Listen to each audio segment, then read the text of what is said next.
कार्तिक मास की कथा। कार्तिक मास महात्म्य के 35वें व अंतिम अध्याय की कथा। नमस्कार भाइयों बहनों, जय मां गायत्री। आप सभी का मेरे YouTube चैनल शुभकर्मा ही अष्टो में स्वागत है। आज के इस वीडियो में सुनते हैं कार्तिक मास के 35वें अध्याय की कथा। सूत जी बोले, ऋषियों, मैंने आपको भगवान श्री कृष्ण, सत्यभामा तथा पृथु नारद का संवाद सुना दिया है, जिसे सुनने से मनुष्य के समस्त पापों का नाश हो जाता है और अंत में वैकुंठ को मनुष्य प्राप्त करता है। यदि अब भी आप लोग कुछ पूछना चाहते हैं तो अवश्य पूछिए। सूत जी के वचन सुनकर शौनक आदि ऋषि थोड़ी देर तक प्रसन्नचित वहीं बैठे रहे। तत्पश्चात वे लोग बद्रीनारायण जी के दर्शन के लिए चल दिए। जो मनुष्य इस कथा को सुनता है या सुनाता है, उसे इस संसार में समस्त सुखों की प्राप्ति होती है। इतनी कथा सुनकर सभी ऋषि सूत जी से बोले कि हे सूत जी, अब आप हमें तुलसी विवाह की विधि बताइए। सूत जी कहते हैं, कार्तिक शुक्ल नवमी को द्वापर युग का आरंभ हुआ, अतः यह तिथि दान और उपवास में क्रमशः पूर्वाह व्यापिनी तथा परह व्यापिनी हो तो ग्रहा है। इस तिथि को नवमी से एकादशी तक मनुष्य शास्त्रोक्त विधि से तुलसी के विवाह का उत्सव करे तो उसे कन्यादान का फल प्राप्त होता है। पूर्व काल में कनक की पुत्री किशोरी ने एकादशी तिथि में संध्या के समय तुलसी का वैवाहिक विधि संपन्न किया था। इससे वह किशोरी वैधव्य दोष से मुक्त हो गई थी। अब मैं इसकी विधि बतलाता हूँ।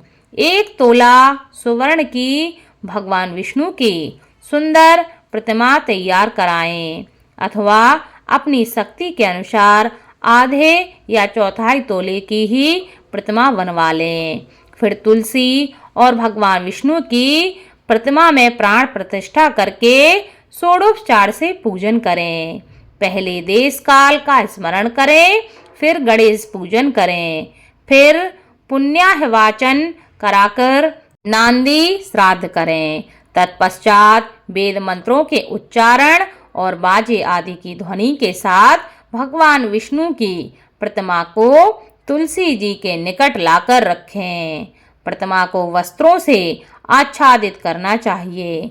उस समय भगवान का आवाहन करें, भगवान केशव आइए, हे देव आइए, मैं आपकी पूजा करूँगा, आपकी सेवा में तुलसी को समर्पित करूँगा या करूँगी।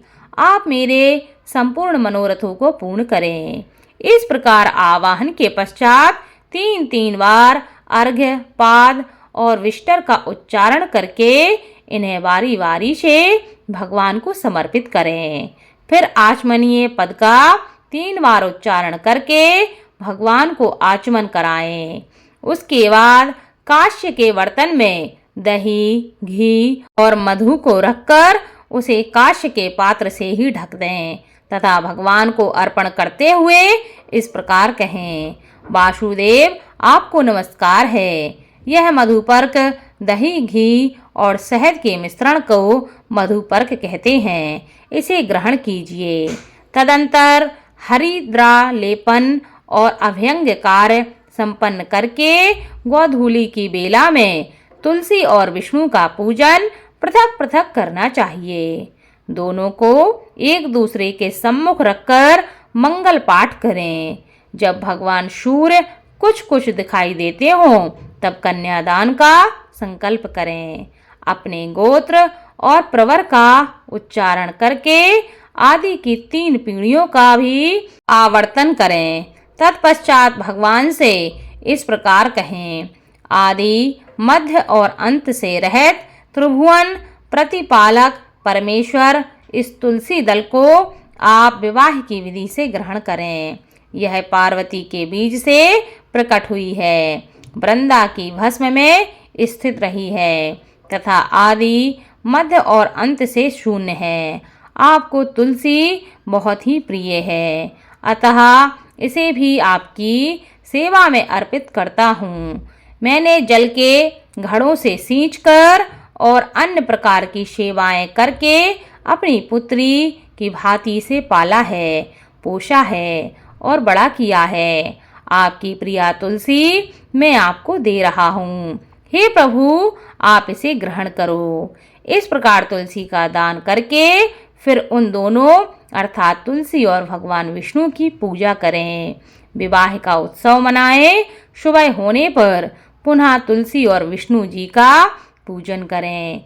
अग्नि की स्थापना करके उसमें द्वादशाक्षर मंत्र से खीर, घी, मधु और तिल मिश्रित हवनीय द्रव्य की 108 आहुति दें। फिर स्विष्टकृत होम करके पूर्ण आहुति दें। आचार्य की पूजा करके होम की शेष विधि पूरी करें।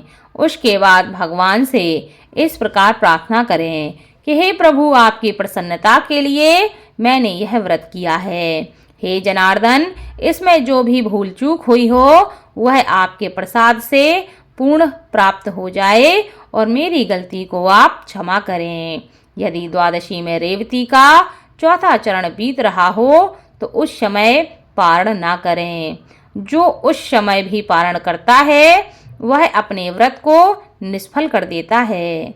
भोजन के पश्चात तुलसी के स्वतः गलकर गिरे हुए पत्तों को खाकर मनुष्य सब पापों से मुक्त हो जाता है। भोजन के अंत में ऊख, आंवला और बेर का फल खा लेने से उच्छिष्ट दोष मिट जाता है। तदंतर भगवान का विसर्जन करते हुए कहें कि हे भगवान, आप तुलसी के साथ वैकुंठ धाम में पधारें। हे प्रभु, मेरे द्वारा की हुई पूजा ग्रहण करके आप सदैव कृपा बनाए रखें। इस प्रकार देवेश्वर विष्णु का विसर्जन करके मूर्ति आदि सब सामग्री आचार्य को अर्पण कर दें। इससे मनुष्य कृतार्थ हो जाता है। यह विधि सुनाकर सूत जी ने ऋषियों से कहा कि हे ऋषियों, इस प्रकार जो मनुष्य श्रद्धा पूर्वक सत्य, शांति और संतोष को धारण करता है, भगवान विष्णु को तुलसी दल समर्पित करता है, उसके सभी पापों का नाश हो जाता है और वह संसार के सुखों को भोगकर अंत में विष्णु लोक को जाता है। हे ऋषिवरों, यह कार्तिक महात्म्य सब रोगों और संपूर्ण पापों का नाश करने वाला है। जो मनुष्य इस महात्म को भक्ति पूर्वक पढ़ता है और जो इसको भक्ति पूर्वक सुनता है वह सब पापों से मुक्त हो जाता है। भगवान विष्णु के लोक में वह जाता है। जिसकी बुद्धि खोटी हो तथा जो श्रद्धा से हून हो, ऐसे किसी भी मनुष्य को इस महात्म को नहीं सुनना चाहिए। इति श्री कार्तिक मास महात्म्य क्षेमम करी 35वां अध्याय संपूर्णम। इसके साथ कार्तिक मास महात्म्य की कथा समाप्त होती है। धन्यवाद। वीडियो अच्छी लगी हो तो इस कथा को ज़्यादा से ज़्यादा शेयर करें, खुद सुने, आपके जो अपने हैं उनको भी इस कथा को शेयर करें। धन्यवाद।